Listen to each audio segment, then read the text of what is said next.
다 읽으면 좋은데 또 이제 지루할 수 있잖아요. 그래서 본문 전체, 4장 전체를 보겠지만 우리들은 1절부터 7절까지만 보도록 하겠습니다. 교독해서 읽을게요. 대만 사람 엘리바스가 대답하여 이르되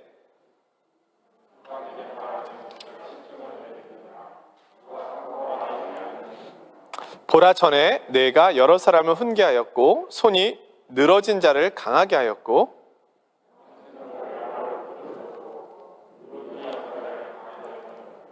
이제 이 일이 내게 이름에 내가 힘들어하고 이 일이 내게 닥침에 내가 놀라는구나.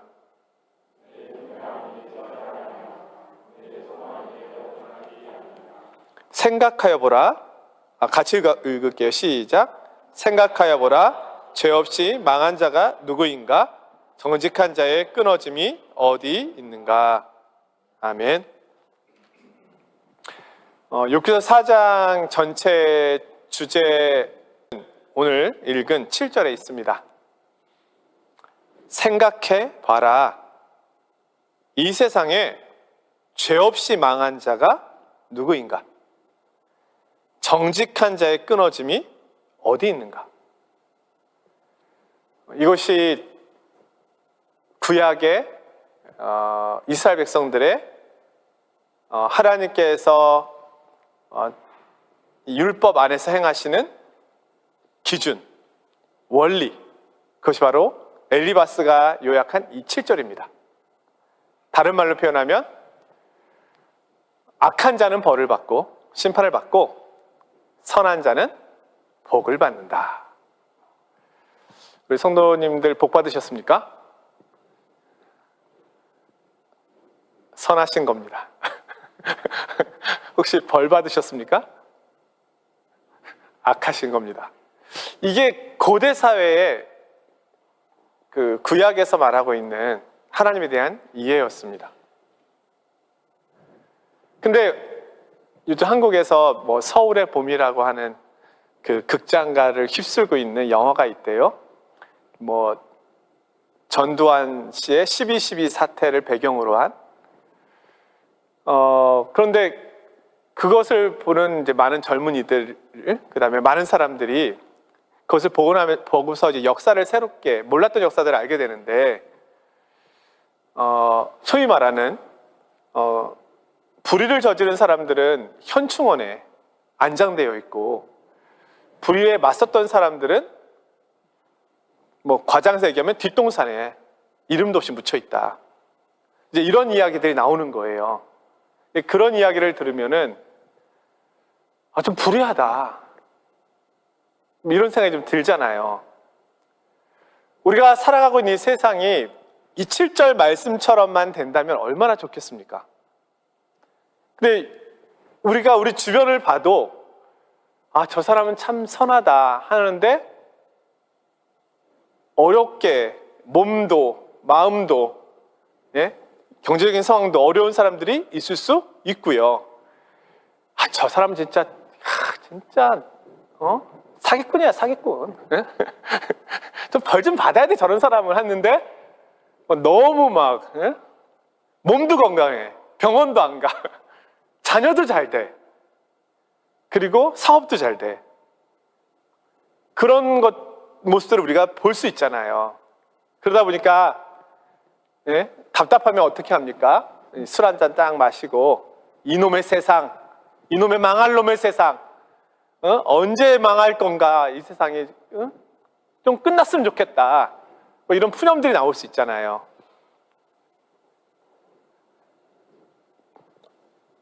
그러나 7절의 이 내용이 전적으로 틀린 이야기는 또한 아니에요. 우리 주변에 정말 악한 사람이 벌을 안 받는 경우도 있지만 벌을 받는 경우도 있잖아요.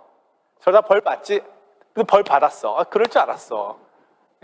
선한 사람이 어렵지만 어떤 기회를 또 얻어서 또 잘되게 잘 풀려나가는 것처럼 보일 때도 그런 일도 있잖아요.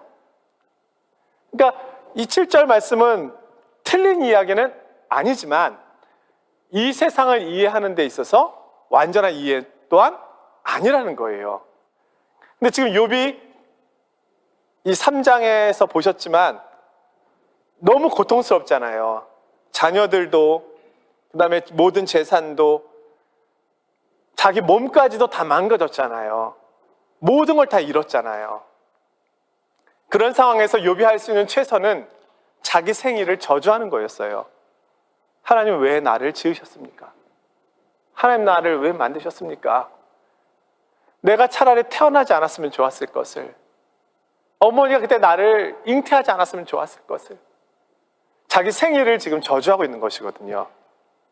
근데 그 이야기를 이제 욥의 친한 친구들인 세 사람이 찾아오는데, 이제 4장부터 31장까지 이 세 번의 이 세 친구가 돌아가면서 이제 욥을 자신들이 가지고 있는 고난에 대한 이해로 욥을 설득하려고 하거든요. 네? 하지만 우리가 알고 있듯이 그 설득이 틀렸다는 거죠. 오늘 엘리바스의 이 7절의 이야기가 이 세 명의 친구가 욥의 고난을 설명하는 방식이에요. 이것이 계속 반복되어 나오는 건데, 세 번에 걸쳐서 크게 나오는데, 한마디로 욥이 자기 생일을 저주하는 걸 엘리바스가 가만히 듣고 있다 보니까, 허허, 내 친한 친구이긴 했는데 가만히 보니 욥이 잘못한 것이 있을 수도 있겠다, 이런 생각이 드는 거죠. 왜냐하면 내가 알고 있는 하나님이 의인에게 이 정도로 가혹하게 벌을 주실 리는 없다. 그리고 이 엘리바스도 구약을 아는 사람이잖아요. 하나님을 아는 사람이잖아요. 그러니까 자신이 알고 있는 방식으로 하나님은 악인에게 벌을 주시고 의인에게 복을 주시는 분이지, 욥에게 권면하기 시작한 거예요. 근데 그 권면이 참다 못해 나오는 권면이니까 이게 이제 어조가 강한 거죠. 네가 전에는 여러 사람들을, 힘든 사람들을 가서 훈계하였겠지만 지금은 네가 훈계하였던 사람들의 그 일이 너에게 닥치니까 네가 지금 힘들어하는구나. 너는 그때는 그 사람들의 그 힘든 걸 몰랐었으면서 훈계를 했고, 이제 정말 네가 힘드니까 이제는 너의 생일을 저주하냐? 한번 생각해 봐라. 죄 없이 망한 자가 어디 있더냐? 내가 너를 보니까 마치 사자가 사냥한 것이 없어 죽어가고 있는, 사자가 힘이 없고 이가 빠지고 기력이 없어서 아무것도 잡지 못해서 사냥할 능력을 잃어버린, 그 새끼들도 흩어져 버리고 사냥을 못했으니까 당연히 죽어가겠죠? 죽어가고 있는 모습이구나, 이렇게 이제 욥을 이야기하는 거예요. 근데 이것으로도 양이 안 차. 더 강하게 욥으로 하여금 너의 고난의 원인은 너 자신에게 있다라고 하는 것을 알려주기 위해서 이제는 자신이 하나님의 음성을 들었다고 이야기를 해요. 대단하죠? 12절에 보면 이런 말씀이 나오거든요. 내가 가만히 있는데 잠들 때쯤 밤에 환상이 보여지는데, 그때 내게 막 두려움과 떨림이 몰려왔는데 아무래도 그것은 거룩한 영, 하나님이신 것 같아. 근데 그 형상이 목소리로 내게 이야기를 하는데 이런 이야기를 하는 거야. 사람이 어찌 하나님보다 의롭겠느냐? 사람이 어찌 그 창조하신 이보다 깨끗하겠느냐?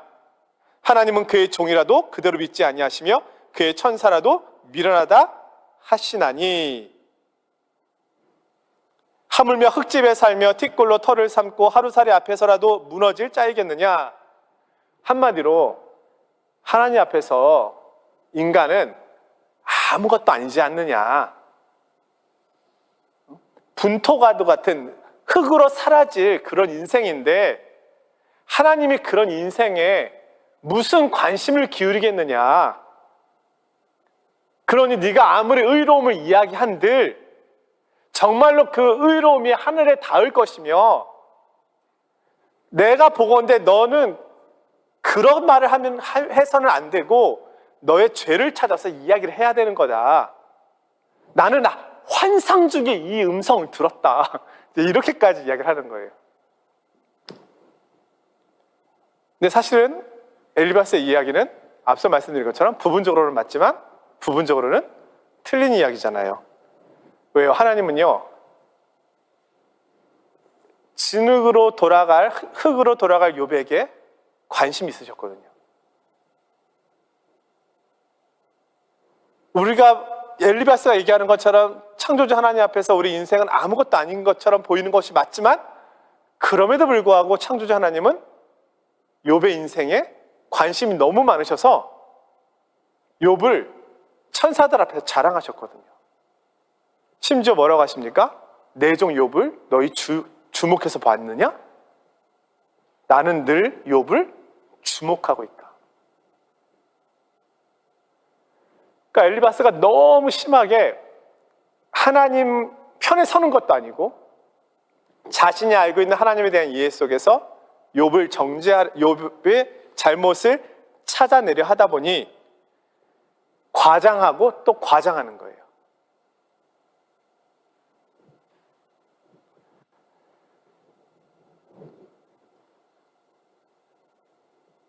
오늘 말씀 제목을 제가 조언자인가 위로자인가 이렇게 했는데, 사실 과학은 논리가 정확하게 있습니다. 물론 현대 과학에서 논리로서 설명할 수 없는 과학 이론들이 많이 있잖아요. 그러니까 존재는 하지만 설명하는데 한계가 있는 이론들. 아인슈타인의 상대성 이론도 머릿속으로 완전히 이해하기에는 한계가 있고, 요즘 이야기하는 양자역학도 완전히 이해하는 사람들이 없다고 그러잖아요. 존재는 하지만 완전히 이해할 수는 없다. 그렇게 이야기하잖아요. 그러나 우리가 살아오면서 늘 경험하는 것은 원인이 있기 때문에 결과가 있다는 것을 알아요. 수학이라고 하는 것이 그거잖아요. 1 더하기 1은 이어야 되잖아요.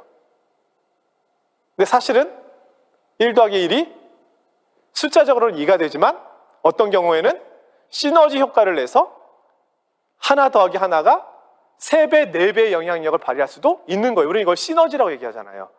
2배의 결과가 나와야 되는데 그 이상의 결과가 나올 수도 있는 거예요. 또 성경은 뭐라고 그래요? 아내와 남편 두 사람은 짝꿍이 됐는데 한 몸이라고 하잖아요. 두 사람이 만났으면 두 사람이지. 왜 그것을 연합으로 하나라고 볼까요? 사실 이건 또 수학 논리하고는 또 다르죠. 물론 이걸 또 증명하는 방법이 있다고 해요. 수학적으로. 그건 잘 모르겠지만. 우리는 원인과 결과에 굉장히 나름 익숙해져 있습니다. 내가 일을 하면 그만한 소득이 들어와야 되는 것이고, 그렇죠? 일을 하지 않으면 소득이 없는 것이고, 심은 대로 거둔다. 이것이 우리가 알고 있는 일반적인 논리잖아요. 이것은 틀리지 않아요. 그런데 일을 했지만 소득이 없을 때도 있다는 거예요.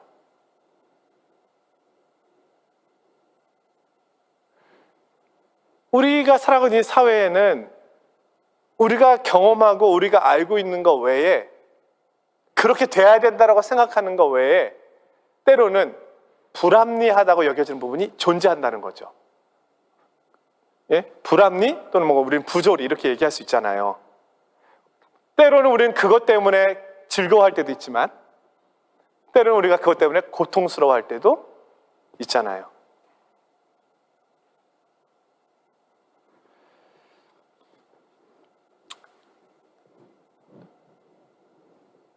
이 엘리바스라는 이 사람이 대만 사람이라고 이렇게 나오는데 그 차이나 옆에 있는 대만 아니고 페트라라고 하는 그 인디아나 존스 1번 영화에 나왔었나요? 페트라 고대 도시, 법궤를 감춰두었던 그 도시가 있는 에돔 족속, 지금의 요르단, 예? 거기 사람이라고 추측을 하는데, 이 엘리바스가 말하고 있는 이 논리에 한계가 있다는 겁니다. 우리 주변에 고통당하는 사람들이 많이 있을 수 있잖아요. 뭐 질병이나 아니면 뭐 여러 가지 이유로. 근데 신앙인들은 가장 많은 이야기로 권면합니다. 너 기도 안 해서 그런 것 같아. 이런 거 있잖아요. 너 요즘 말씀 안 보지? 예? 뭐 이런 거. 부분적으로 맞을 수는 있지만 그것이 절대적인 것이 될 수는 없잖아요. 네타냐후라고 하는 일본이 아니라 이스라엘 총리가 지금 하마스랑 전쟁을 하고 있잖아요. 며칠 전에 본 뉴스에 한 변호사가 하마스랑 싸우다가 이제 이스라엘 군이 쏜 총에 맞아서 죽게 됐잖아요. 그러니까 그 이스라엘 변호사는 어떻게 보면은 군인이 아님에도 불구하고, 예? 다른 시민들을 지키기 위해서 총을 들었고, 그래서 하마스랑 싸웠는데 이스라엘 군이 뭐 오해를 한 거겠죠. 자국민임에도 불구하고 착각해서 이제 쏴서 이스라엘 자국민을 죽였잖아요. 네타냐후 총리가 이제 안타까운 일이다라고 이야기하잖아요. 이렇게 성명을 발표했잖아요. 그러면서 뭐라고 얘기합니까? 마지막에 그것이 인생입니다. 딱 이렇게 얘기하잖아요. 그래서 시민들이 들고 일어났잖아요. 그것이 인생이라니. 자기네 국민이 죽었는데, 그것도 자기네 군인이 쏜, 그것도 지키기 위해서. 우리는 알잖아요. 그것이 인생인 거 알잖아요. 우리 인생에 뭐 차에 치일 수도 있고, 물에 빠질 수도 있고, 높은 데 떨어질 수도 있고, 예? 시험 공부를 많이 했지만 컨디션이 안 좋아서 시험을 망칠 수도 있고, 그것이 인생이잖아요. 몰라요? 알죠? 그러나 네타냐후 총리가 그렇게 얘기하면 안 되는 거잖아요. 예? 그것이 인생이라고 얘기하면 안 되잖아요. 그것이 만약에 자기 자녀의 일이었으면 그렇게 얘기할 수 있을까요? 예? 자기 아내의 일이었으면 이야기할 수 있을까요? 생명이잖아요. 네, 다른 것이 아니고. 이거는 뭐 다치고 이런 거랑 차원이 다르잖아요. 한 사람의 일생이 사라지는 거잖아요. 이 땅에서. 너무 비통하고 너무 비참하고 너무 고통스럽습니다. 저도 너무 마음이 아픕니다. 사실 그렇게 공감해줘야죠. 그 유족들하고. 근데 그럴 수 있는 공감 능력이 지금 없어요. 이 사람이. 왜요? 전쟁 중이니까. 그러니까 전쟁이라고 하는 현실은 사람을 사람답게 만들 수가 없는 거예요. 인간성의 가장 아주 그 밑바닥까지 보일 수 있는 것이 사실은 전쟁이거든요. 왜냐하면 그러지 않으면 사람이 사람을 쏠 수가 없어요. 정상적인 자세에서는 그렇게 할 수가 없죠. 그러니까 그런 이야기를 나름 했지만 저를 비롯해서 많은 사람들이 당황할 수밖에 없는 거예요. 공감하지 못하는 거죠. 일상적이지 않은 거예요. 지금 욥에게 필요한 것은 사실은 조언이 아니에요.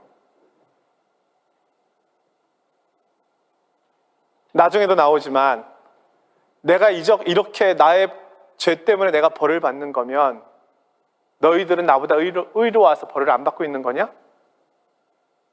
내가 볼 땐 너희가 나보다 더 의롭지 못한데? 내가 이 정도면 너희는 벌써 사라졌겠구나. 욥이 이렇게 얘기하거든요.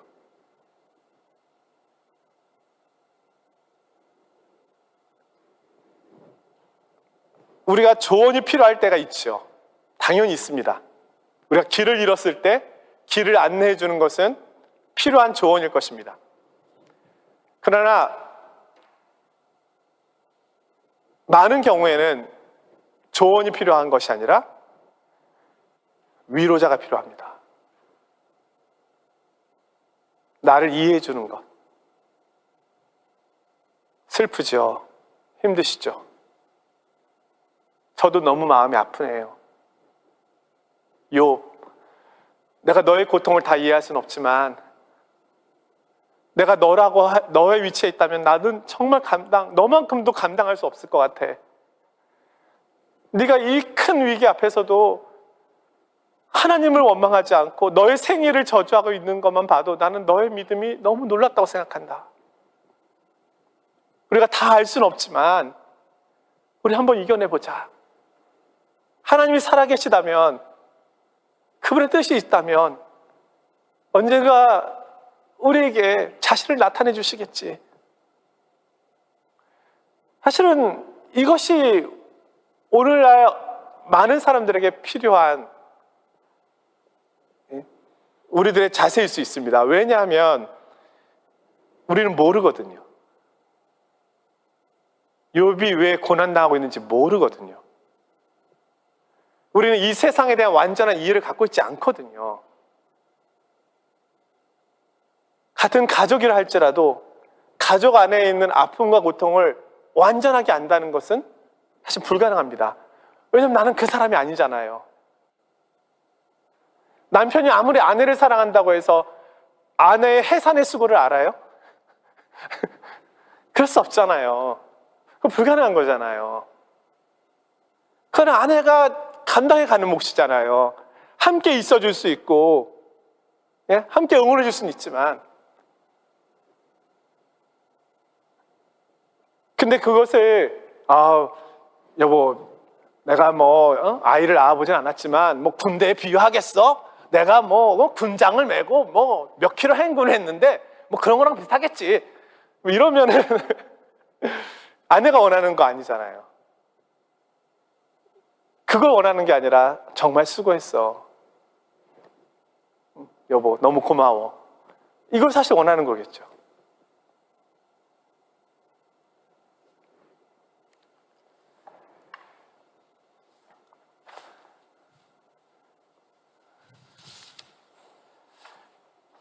엘리바스는 하나님의 음성을 들었다고까지 이야기를 하면서 사실은 욥을 어떻게든 자신의 이해 속에서 자신의 논리에 설복당하게 하려고 애를 쓰고 있습니다. 그러나 결국 이 엘리바스의 이야기를 받아들이지 않는 욥으로 인하여 이 긴장 관계는 점점 커지고 이제 서로 악담을 퍼붓게 됩니다. 자존심 싸움이 되는 거예요. 나중에는.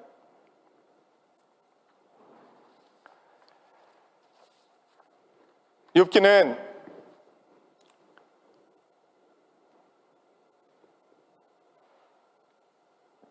의인은 복을 받고 악인은 벌을 받는다라고 하는 아주 이 단순한 이 논리, 이걸 이제 신명기적 사관이라고 말씀드렸던 이 논리를, 구약의 이 논리를 깨뜨립니다. 그걸로 세상을 볼 수 없다는 겁니다. 그것으로 이 세상의 하나님의 지혜의 영역을 다 알 수 없다는 거예요.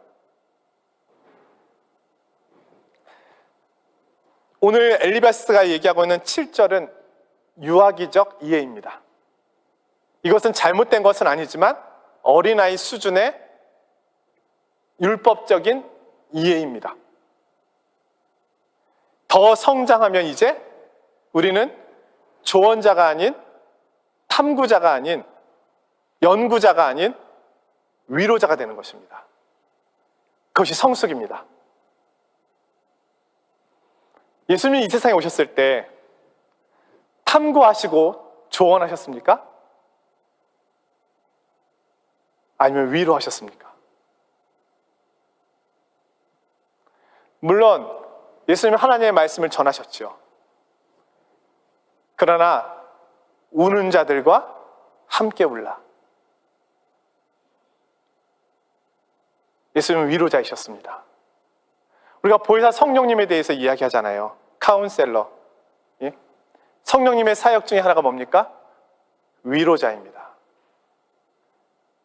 성령님께서 우리 곁에 계셔가지고 야 지금 네가 그러고 있을 때야. 일어나서 밥 빨리 먹고 운동 나가서 공원 세 바퀴 돌고 와서 말씀 봐. 말씀에 답이 있잖아. 지금 뭐 하는 거야? 이렇게 하시나요? 물론 우리가 여러 가지 방편으로 잠들어 있는 우리 영혼을 깨우시는 일도 하겠지만 성령님께서는 어떻게 하십니까? 말할 수 없는 탄식으로 너를 위하여 간구하고 계신다. 내가 기도해야 하지만, 내가 부르짖어야 하지만, 내가 마땅히 구해야 할 바를 알지 못할 때, 내가 마땅히 빌어야 할 바를 알지 못할 때 성령님께서는 나를 함께 하셔서 나를 대신하여 몸부림치시면서 간구하고 계신다. 위로자의 사역이십니다.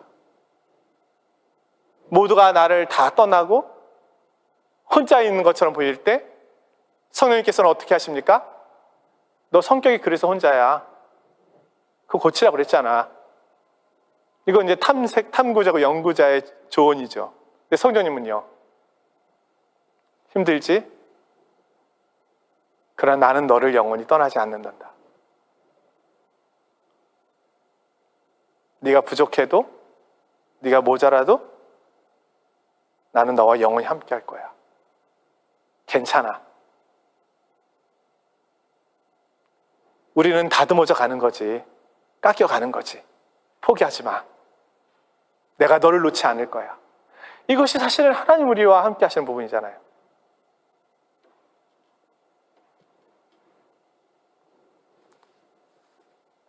신앙인들에게 있어서 성경 다음으로 많이 읽은 책이라고 알려지는 철로역정이라고 있습니다. 영어 제목으로는 아마 더 필그림 해서 순례자들 뭐 그런 거일 거예요. 순례자. 우리말 번역은 너무 잘 돼 있죠. 예? 천국 가는 길, 철로역정. 이 존 버년이라고 하는 이 사람이 신앙생활을 하게 된 동기가 있어요. 예, 아마 가난한 구두수 성공 거기서 그 가정에서 태어났나 아마 그럴 거예요. 그래서 교회에 가면 가난에서 벗어날 수 있다. 그래서 교회를 가게 돼요. 가난에서 벗어나기 위해서. 근데 계속 가난해요. 교회 갔는데도 가난해.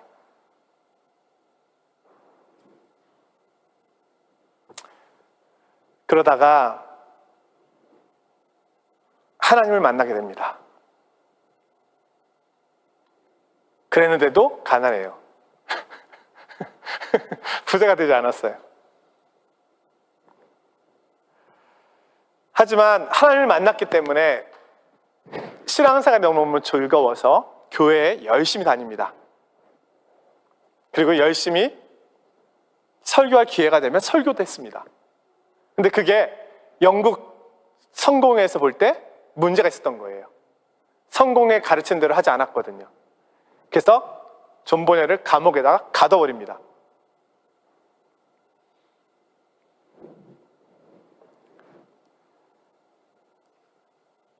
감옥에서 그가 욥 같은 고백을 하게 돼요.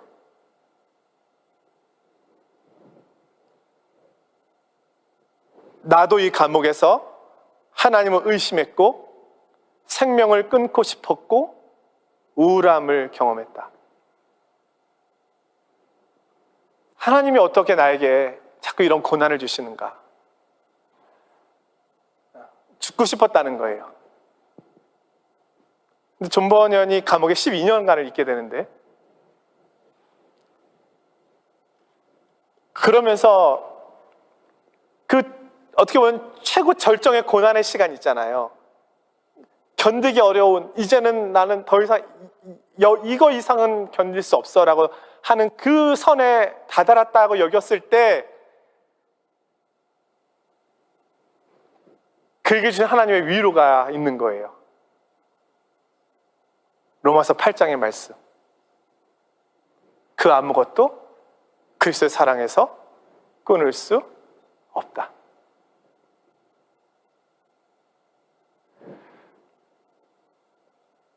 우리가 욥을 통해서 보는 것도 그렇지만 이 존 버년이라고 하는 이 사람도 그렇고 아니면 뭐 믿음에 많은 고난 중에 있었던 사람들을 통해서 보게 되는 가장 놀라운 것은 저 정도의 고난이면 무너진다. 무너질 수밖에 없다. 라고 여겨지는 그 시점에 그를 붙잡고 있는 분이 있음을 보게 된다는 거예요. 그래서 어떻게 보면 이 고난의 그 깊이의 크기는 상대적으로 하나님의 은혜와 능력의 깊이의 크기를 보여주시는 거죠. 왜냐하면 거기에 내려가 보니까 거기서도 나를 붙들고 계시는 것이 있구나를 보게 되는 거예요. 거기까지 내려가 보지 않으면 하나님께서 어디까지 날 붙잡고 있는지 우리 모르잖아요. 근데 사망의 깊은 곳까지 내려갔는데 거기서도 나를 붙잡고 계시는 주님을 보게 되는 거예요. 끊을 수 없는 하나님의 사랑. 사망이나 생명이나 높음이나 깊음이나 다른 아무 피조물이라도 우리를 향한 하나님의 사랑에서 끊을 수 없느니라. 이걸 보게 되는 거예요. 그래서 거기서 철로 역정이라고 하는 글을 쓰게 돼요. 이렇게 고백합니다. 하나님의 선택을 받았다는 것이 부유해지거나 권력을 가지고 있음을 말하는 것이 아니다. 도리어 이 감옥의 환경 속에서도 하나님을 의지하고 있고 그분이 내 삶을 이끌고 있다는 것이 내가 선택받았다는 증거이다. 가장 큰 고난의 현장에서 내가 내가 포기하지 않고 있다는 그 사실이 하나님이 나를 붙잡고 있다는 증거라는 거예요. 그리스도를 따른다는 것은 좁은 문을 통과하고 그분처럼 끊임없이 나아가는 것이라는 것을 알았다. 철로 역정에서 의심의 성에서 벌어진 사건은 나의 내면의 모습을 표현한 것이었다. 나도 이 감옥에서 하나님의 사랑을 의심했다. 그러나 우리를 그리스도의 사랑에서 끊을 수 있는 것은 아무것도 없다는 것을 이 책을 통해서 말하고 싶었다. 마음의 고통과 절망의 길을 가고 있는 이들에게 이 책을 바치고 싶었다. 이것이 그리스도인이 걸어가야 할 철로 역정이기 때문이다. 이 책이 성경 다음으로 많이 읽혀진 이유는 이 부분 때문입니다. 마음의 고통과 절망의 길을 가고 있는 이들이 이 책을 통하여 끊을 수 없는 그리스도의 사랑을 보기를 원했거든요. 결국 이 순례자는 자신의 연약함에도 불구하고 천국에 도착합니다. 어떻게 해요? 끊을 수 없는 그리스도의 사랑이 그를 인도한 겁니다.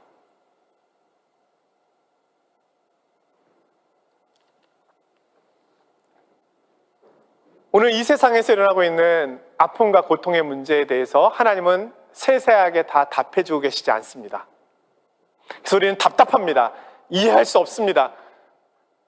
그런데 이해할 수 있는 영역이 있습니다. 나를 향한 끊을 수 없는 하나님의 사랑.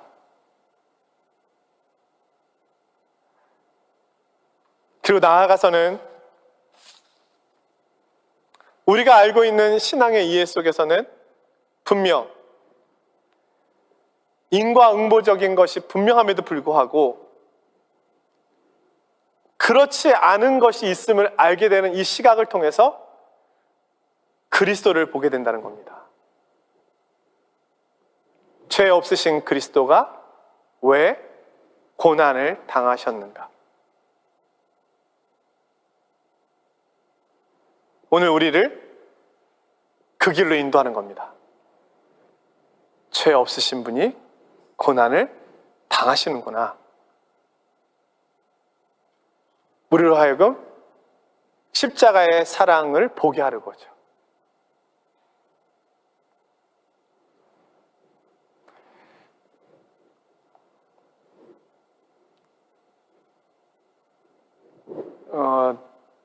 작년인가 뉴스를 보니까 우리나라가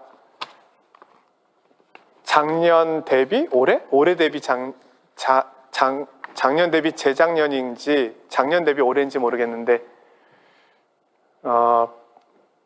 이 우울함에 빠지는 젊은이들이 늘고 있다고 나오더라고요. 20대는 거의 90% 가까이 늘었고 30대가 60% 이상 젊은 층에서 우울함의 지수가 예년 대비 2배 가까이 오르고 있다고 합니다. 그래서 정부에서도 너무너무 심각하게 받아들여서 뭐 이제 어떤 기구를 만든다고 하는데, 사회는 분명히 발전했습니다. 기술은 분명히 발전했습니다. 소위 말하는 지구가 이 땅에 존재한 이후 이래로 이렇게까지 풍요로운 적은 없었다고 말합니다. 더구나 대한민국은요, 정말 풍요롭습니다. 우리 70년대만 해도, 저도 그때 태어났기 때문에 잘 알 수는 없지만 어려웠던 시대잖아요. 지금만큼 풍요로운 적이 없습니다. 그런데 지금만큼은 우울했던 적도 없습니다. 지금만큼 힘든 적도 없어요. 지금만큼 내일을 예측하기 어려운 적도 없었어요. 지금만큼 열심히 노력하고 열심히 수고해도 어디로 가야 할지 알지 못했던 적도 없었어요. 지금만큼 결혼하기 힘든 적도 없었어요. 지금만큼 자녀를 낳고 키우기 어려운 적도 없었어요. 우리는 고통의 시대, 어려움의 시대를 분명히 살아가고 있습니다.